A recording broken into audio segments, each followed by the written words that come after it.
Indonesia menduduki posisi keempat sebagai negara dengan populasi terbanyak di dunia. Menurut Badan Pusat Statistika, pada tahun 2015, penduduk Indonesia mencapai kurang lebih 255 juta jiwa. Kemudian, pada tahun 2030, diproyeksikan penduduk Indonesia akan mencapai 292 juta jiwa.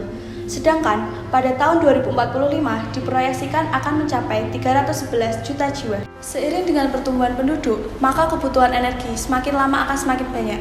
Apabila tidak ada upaya untuk menjaga kebutuhan energi, maka akan menyebabkan cadangan energi semakin lama semakin menipis. Pada proses pembakaran energi fosil akan melepaskan senyawa karbon dioksida, sulfur dioksida, dan nitrogen oksida.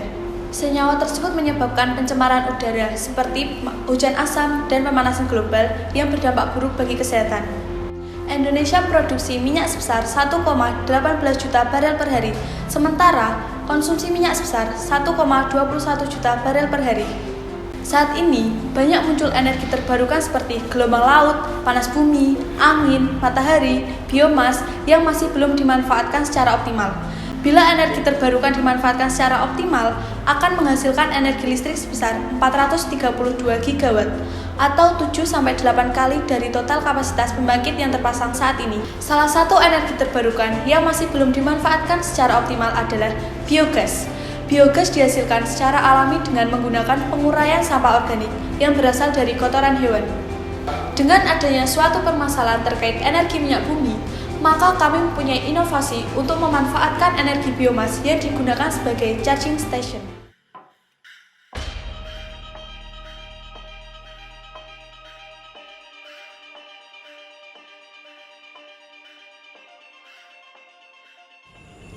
Seekor sapi mampu menghasilkan kotoran padat dan cair sebanyak 23,6 kg per hari dan 9,1 kg per hari. Kotoran tersebut akan dikumpulkan dan dimasukkan ke dalam digester dengan perbandingan air dan kotoran 1:1 yang akan ditamu selama 10-40 hari untuk menghasilkan biogas.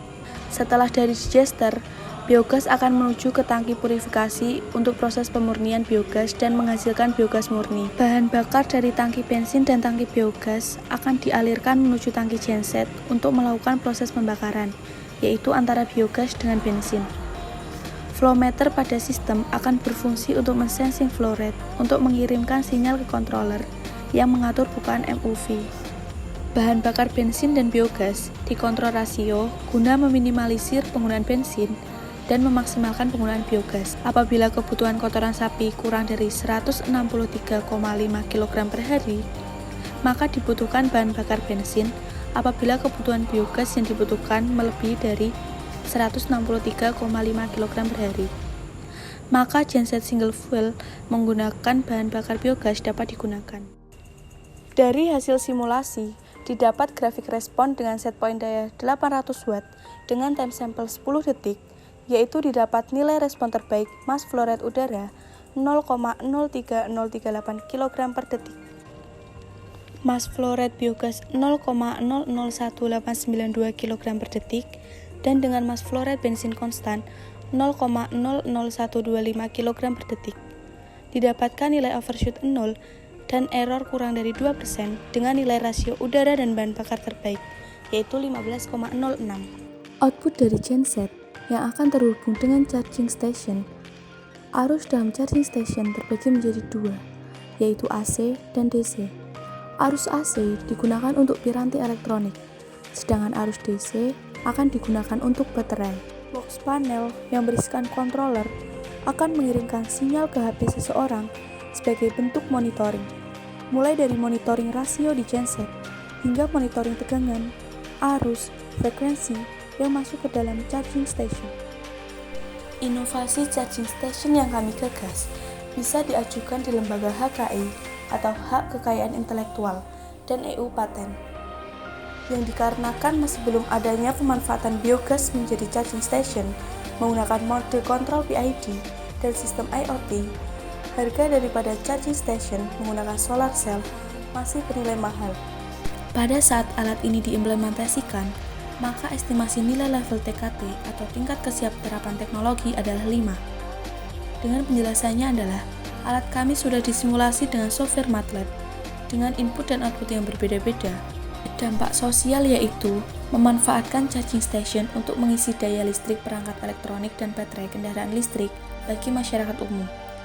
Lalu aspek ekonomi adalah dapat mengurangi beban pembayaran tagihan listrik PLN hingga 145.000 per bulan, yaitu daya mencapai 106,6 kWh dan sisa daya yang tidak hanya digunakan untuk piranti elektronik, bisa dimanfaatkan baterai kendaraan listrik. Bagi lingkungan, apabila biogas ini tidak dimanfaatkan secara optimal, maka berakibat menipisnya ozon dan dapat meningkatkan emisi gas rumah kaca sebesar 65%. Dari sisi kesehatan, gas metana dapat mengakibatkan gangguan pernafasan seperti batuk, nyeri dada, dan sesak nafas. Di samping itu, juga gas metana dapat menimbulkan ledakan dan kebakaran jika berada di udara dengan konsentrasi 5-15%. Berdasarkan data analisis TKDN atau tingkat komponen dalam negeri, dapat dua bagian, yakni bagian analisis terhadap material dan analisis terhadap tenaga kerja langsung, yang mana biaya dari analisis terhadap material sebesar 7.328.000 di toko online dan biaya jasa sebesar 1 juta. Dampak bagi masyarakat pada tahun 2021, charging station mampu menyuplai piranti elektronik skala 1-2 rute. Lalu pada tahun 2025, charging station akan digunakan dalam satu desa. Selanjutnya, pada tahun 2030, kami berharap charging station ini akan menjadi program energi terbarukan bagi pemerintah.